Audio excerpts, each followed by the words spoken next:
যে ভারতের ইন্ধনে বা ফ্যাসিস্টদের ইন্ধনে এই ঘটনাটা ঘটাচ্ছে। মাননীয় স্বরাষ্ট্র উপদেষ্টা খাগড়াছড়িতে আমরা দেখতে পাচ্ছি যে আপনি দুঃখ প্রকাশ করেছেন এই বিষয়ে।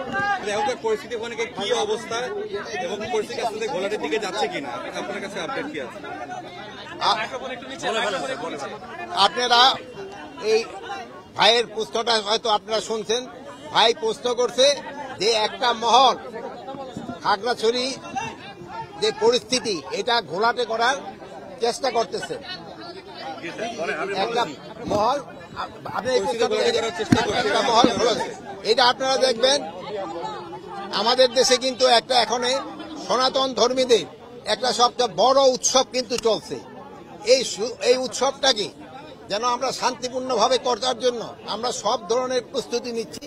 বাট একটা মহল যারা চাচ্ছে যে এই উৎসবটা যেন ভালোভাবে এবং ধর্মীয় উদ্দীপনার সাথে এবং উৎসব মুখরভাবে হইতে না পারে, এই জন্য একটা মহল কিন্তু চেষ্টা করতেছে।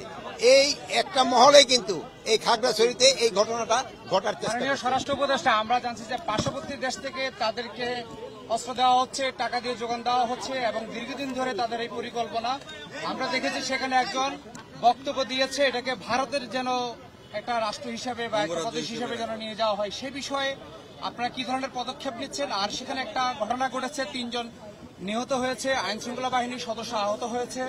এই বিষয়ে আপনাদের পরিকল্পনাটাকে এই পরিকল্পনা আপনি ভাই যে প্রশ্নটা করলেন, ভাই কিন্তু একটা সত্যি প্রশ্ন করছেন। আপনি দাঁড়ায় যান। এই যে প্রশ্নটা করছেন, আরে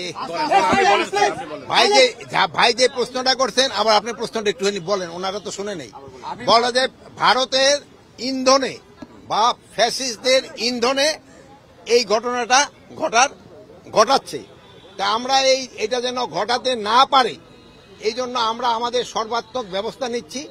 এবং আমাদের যে উপদেষ্টা মানে প্রদীপ ভাই, আবার পার্বত্য চট্টগ্রামের যে উপদেষ্টা, উনি ওই জায়গায় আছেন, উনি এই জিনিসটাও দেখতেছেন। উনি আইন শৃঙ্খলা বাহিনী এবং লোকাল লিডারদের সাথে কথা বলছেন। এখন পরিস্থিতি মোটামুটি সন্তোষজনক অবস্থায় আছে।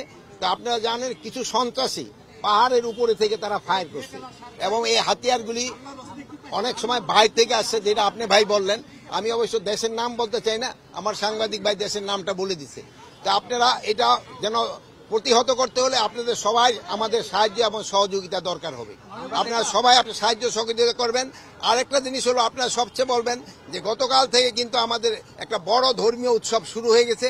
এই উৎসবের সময় যেন কেউ কোনো ধরনের বিশৃঙ্খলা সৃষ্টি না করে, রাস্তাঘাট যেন বন্ধ না করে এবং এই পূজাটা যেন নির্বিঘ্নভাবে উদযাপন করতে পারে। এই ধরনের সবাইকে আমি বলবো সাহায্য সহযোগিতা করার জন্য।